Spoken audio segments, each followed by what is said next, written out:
Bonsoir, merci de nous retrouver sur TV Sud pour le journal. Dans les titres de ce jeudi 15 décembre, un mort sur la route sur 5 est un jeune conducteur. C'est ce qui ressort d'une étude publiée par la préfecture de l'Hérault. Plus de 600 lycéens formés au massage cardiaque à Montpellier. L'association Tous au massage veut répondre au maximum ce geste qui sauve. Ils ont servi sous le drapeau tricolore avant de devenir français. Ce matin à Nîmes, 16 légionnaires ont obtenu la nationalité française. Le portrait d'un jeune militaire dans ce journal. Et puis en fin d'édition, nous suivons une centaine d'écoliers. Ils sont allés poster leurs lettres au Père Noël directement à la plateforme de distribution du courrier de Marguerite dans le Gard. Le corps de Ghislain, 25 ans, a été retrouvé hier en fin de journée à Arboras. Le jeune homme avait disparu de son domicile de Latte le 9 juillet. 3 mois avant, il avait été violemment agressé par 3 personnes. Les agresseurs ont été condamnés hier à 3 ans et 8 mois de prison. Une autopsie doit être pratiquée lundi pour connaître les circonstances exactes de la mort du jeune homme. Les jeunes conducteurs sont les principales victimes des accidents. Selon une étude de la préfecture de l'Hérault menée entre 2005 et 2009, 20% des tués sur la route ont leur permis depuis moins de 2 ans. Selon cette enquête, les 3 premiers mois, les conducteurs manquent d'expérience puis pêchent par excès de confiance. Un jeune conducteur impliqué dans ces accidents mortels sur 4 ne portait par exemple pas de ceinture de sécurité. 1 sur 5 était sous l'emprise de l'alcool. L'étude va à présent servir de support pédagogique aux 175 auto-écoles du département. Dioxine, PCB, voire métaux lourds s'accumulent dans les organismes près de l'incinérateur de Lunel-Viel. C'est en tout cas ce qui ressort de l'étude de veille sanitaire publiée cet après-midi par la Mies. Les derniers prélèvements réalisés sur des œufs montrent notamment une augmentation des toxines par rapport à 2007, une augmentation inquiétante. Et dans les lichens qui poussent à proximité de l'usine d'incinération des déchets du nickel, a été détecté des éléments très nocifs pour la santé, comme l'explique le porte-parole de cette association de médecins au micro de Marlène Mec. Ces polluants sont considérés aujourd'hui comme des perturbateurs endocriniens. Et les perturbateurs endocriniens aujourd'hui sont des molécules qui sont sensiblement chimiquement les mêmes que nos hormones œstrogéniques ou androgéniques. Et aujourd'hui, nous avons pu lancer en France ces grandes campagnes sur le biphénol, responsable d'une perte de fertilité, des cancers de la prostate, de la vessie et d'éléments de troubles cognitifs chez les jeunes enfants. La Mies qui réclame donc une veille sanitaire poussée autour du site de l'incinérateur de Lunel-Viel. Le massage cardiaque sauve des vies en France. Le taux de survie à un arrêt du cœur est de 2 à 3% seulement, contre 20 à 30% dans les pays anglo-saxons où la population est très bien formée à ce geste de premier secours. L'association Tous au massage propose des formations courtes, gratuites et ludiques au massage cardiaque. Et cette semaine, plus de 600 élèves du lycée Joffre de Montpellier ont suivi ce stage. Olivier Brachard était parmi eux. Tous ouverts au massage cardiaque et en premier lieu les jeunes. Voilà la démarche de l'association TOM. Plus de 600 élèves de seconde du lycée Joffre ont été formés dans la journée. Devant eux, un kit. Il n'y a plus qu'à suivre les instructions du film. Placez votre main au milieu du thorax du mannequin, entre les mamelons, sur cette partie, ici. Et en avant pour un massage cardiaque en continu. L'important, c'est effectivement, en attendant l'arrivée de secours, c'est de ne jamais arrêter le massage cardiaque. Le massage se substitue à la fonction du myocarde pendant l'arrêt cardiaque. Donc effectivement, ça permet au cœur de pomper malgré qu'il soit en arrêt. Dans les rangs, une trentaine de médecins et infirmiers sont là pour corriger les élèves. Voilà, c'est comme ça, c'est la vraie compression sur un vrai être humain, c'est la même pression, d'accord ? C'est un peu difficile parce qu'il faut beaucoup pousser. Mais à part ça, quand on a trouvé le bon rythme, c'est simple. Ça paraît simple, donc ça rentre facilement dans la tête, donc ça paraît faisable en réalité, je pense. Moins de 20% de la population française est formée au massage cardiaque. Et seulement 2 à 3% des personnes victimes d'un malaise sont sauvées grâce à l'intervention du premier témoin. Alors que dans les pays scandinaves, c'est 1 personne sur 3 qui est secourue grâce à ces gestes. On veut démédicaliser le massage cardiaque. C'est une action de tous les citoyens face à une mort subite. On n'a pas besoin d'une formation médicale et c'est un geste civique au même titre que vous prenez un extincteur pour éteindre un feu. L'association TOM s'est donné 5 ans pour que tous les élèves de seconde en France soient formés au massage cardiaque. Et il n'y avait pas cours aujourd'hui dans la plupart des lycées. Les syndicats de l'éducation nationale appelés à la grève aujourd'hui, ils réclament le retrait du projet de décret sur l'évaluation des professeurs qui serait confié pour une large part aux chefs d'établissement. À Nîmes, cet après-midi, ils étaient environ 350 à battre le pavé. On écoute leur récrimination au micro de Franck Chassagnon.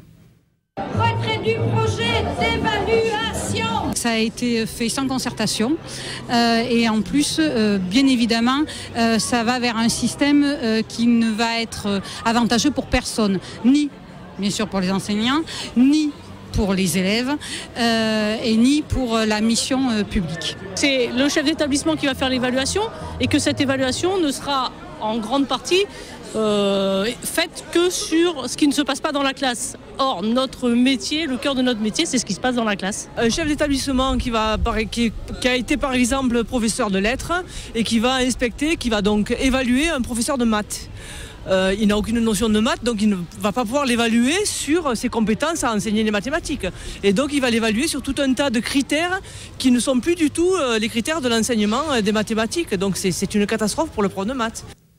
Et à Montpellier, entre 500 et 1000 grévistes ont défilé d'Antigone au rectorat. Peu de manifestants donc, mais une large part de grévistes. Selon les syndicats, près de la moitié des enseignants du second degré ont cessé le travail aujourd'hui. La nouvelle carte des intercommunalités du Gard a été dévoilée ce soir en préfecture. Un schéma voté après 4 réunions chargées en négociation. Le département passe donc de 31 à 19 intercommunalités en regroupant certaines communautés de communes et en ralliant les communes isolées. Le Gard qui comptera désormais 3 agglomérations, Nîmes, le Grand Alès et Bagnols-sur-Cèze. On écoute le préfet du Gard au micro de Franck Chassagnon. Nous ne sommes pas dans une problématique gardoise et uniquement gardoise comme si nous étions sur une île. Nous sommes en compétition avec des territoires voisins, de l'Hérault, du Vaucluse, de l'Ardèche, des Bouches-du-Rhône. Et par conséquent, il faut que nous soyons attractifs pour tous ceux qui souhaitent s'installer, que ce soit des chefs d'entreprise, des artisans, voire des particuliers. Il faut que nous soyons attractifs. Et cette attractivité, elle repose sur des territoires cohérents, dynamiques, ayant une vision d'avenir. Et c'est ça qu'il fallait contribuer à conforter quand ça existe ou à faire émerger lorsque ces communautés de communes arrivaient à être un peu essoufflées et avaient besoin de repartir, mais avec d'autres partenaires sur un projet plus ambitieux. Le budget primitif 2012 du département de l'Hérault a été voté aujourd'hui après 4 jours de débat. L'enveloppe globale d'1,344 milliard € a été votée à l'unanimité. 3 personnes se sont abstenues. Il s'agit du groupe d'opposition. Le budget qui s'inscrit dans un contexte de crise économique, mais qui est plutôt satisfaisant pour le président du Conseil général. On l'écoute au micro de Jean Brun. Sur le plan de la mécanique financière, c'est un budget qui nous permet de voir l'avenir avec une certaine forme de sérénité. Ça, c'est la première chose. Ensuite, sur la qualité des engagements pris, le développement durable est respecté dans toute sa dimension sur les 3 piliers qui le constituent et qui le soutiennent, le social, l'économique et l'environnement.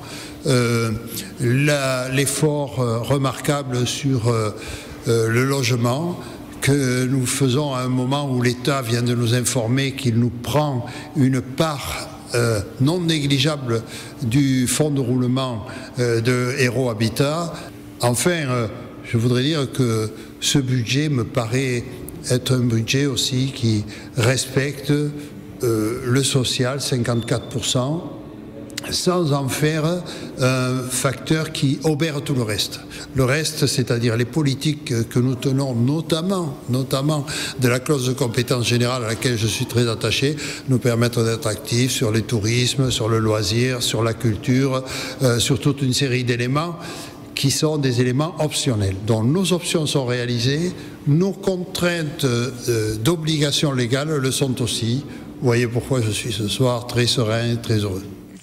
Et dans le Gard, depuis hier, l'Assemblée départementale débat également de son budget primitif, un budget en hausse qui passe de 890 millions à 920 millions d'euros. Ils ont servi sous le drapeau tricolore pendant au moins 3 ans et aujourd'hui, ils deviennent français. Il s'agit de jeunes engagés dans la Légion étrangère. Ce matin, à Nîmes, 16 képis blancs ont obtenu leur nationalité française. Le portrait d'un de ces jeunes militaires par Olivier Michel. Il s'appelle Oussama Chaloua, est d'origine marocaine et a intégré la Légion étrangère en 2005.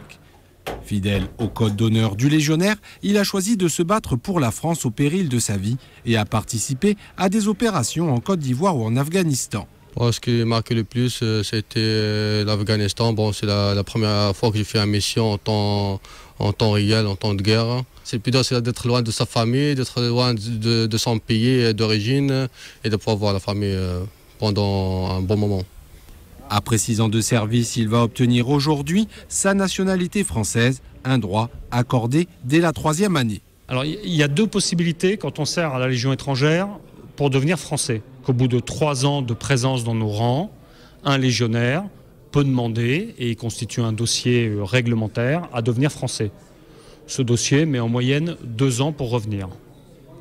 Il y a une 2e possibilité qui s'appelle la naturalisation par le sang versé et qui permet à un légionnaire qui a été blessé sur le champ de bataille de devenir français. Caporal Chaloua, au nom du président de la République, je vous remets votre acte de citoyenneté française et vous en félicite. Merci. C'est vraiment de plaisir d'être français et servir la France en tant que Français. Et ça facilite beaucoup de choses, surtout administratifs, et ça donne beaucoup de droits de Français qu'étrangers. Ça donne plus de droits qu'avant. C'est une fierté pour vous? Oui, bien sûr. Comme Oussama, ils sont aujourd'hui 16 à avoir reçu leur décret de naturalisation. Depuis sa création, en 1841, le 2e régiment de la Légion étrangère a perdu sur les champs de bataille plus de 7000 hommes. La tension était palpable hier soir à l'Arena à l'occasion du derby Montpellier-Nîmes et les handballeurs nîmois ont bien failli l'emporter face à un bien pâle MHB. À la mi-temps, l'USAM menait 16-15 et c'est dans les toutes dernières secondes du match que Montpellier s'est imposé 34-33.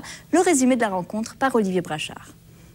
Et Gagic donna la victoire à Montpellier. Voilà la mauvaise fin d'un bon film pour l'USAM, car c'est Nîmes, tout en fraîcheur et dans le rôle de l'outsider n'ayant rien à perdre, qui méritait de l'emporter. Montpellier, tout juste vainqueur de la Coupe de la Ligue, est fatigué par les 2 matchs intenses du week-end dernier face à Chambéry, puis Saint-Raphaël en finale, a presque tout le temps couru après le score.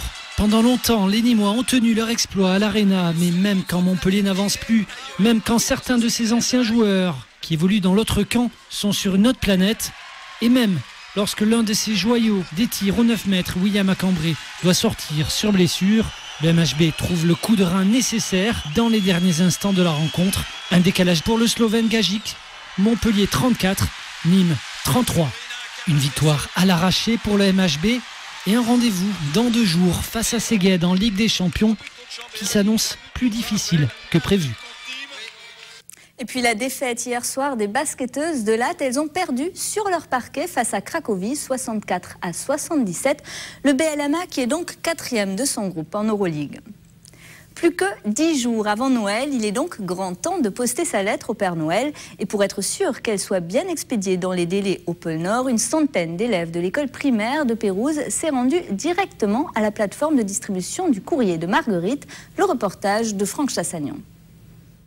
Dans 10 jours, le Père Noël sera à pied d'œuvre pour apporter tous les cadeaux au pied du sapin. Et pour lui faciliter la tâche et l'encourager, les enfants de l'école maternelle de Marguerite ont décidé de lui écrire une lettre. Je m'appelle Robin et tous les camarades, ils ont écrit leur nom. En 2011, j'ai été sage. S'il te plaît, passe à ma maison et porte-moi des cadeaux. On essaie de rester vague pour pas que ce soit une liste au Père Noël justement et que ce soit une lettre d'attention. Pour dire qu'on pense à lui, qu'on a été sage et que quoi qu'il amène, on sera content. Une lettre chargée de messages donc qui sera envoyée directement au Père Noël. Père Noël, route du ciel, Pas Nord. Et pour éviter tout contretemps, c'est la Poste qui se charge de l'envoi du précieux courrier. Alors la lettre au Père Noël, c'est une affaire qui démarre depuis plus de 50 ans déjà. Et c'est 50 ans l'année prochaine. Nous avons il y a un grand centre au niveau de Bordeaux qui emploie plus de 60 secrétaires qui répondent à plus de 1 300 000 lettres. Les enfants devront encore être sages et patients avant de découvrir leur cadeau le matin du 25 décembre. Gros bisous. Et c'est la fin de ce journal. Merci de l'avoir suivi. Demain, dès 12h30, retour de l'actu sur TV Sud. Les informations vous seront présentées par Olivier Roiran. Passez une excellente soirée.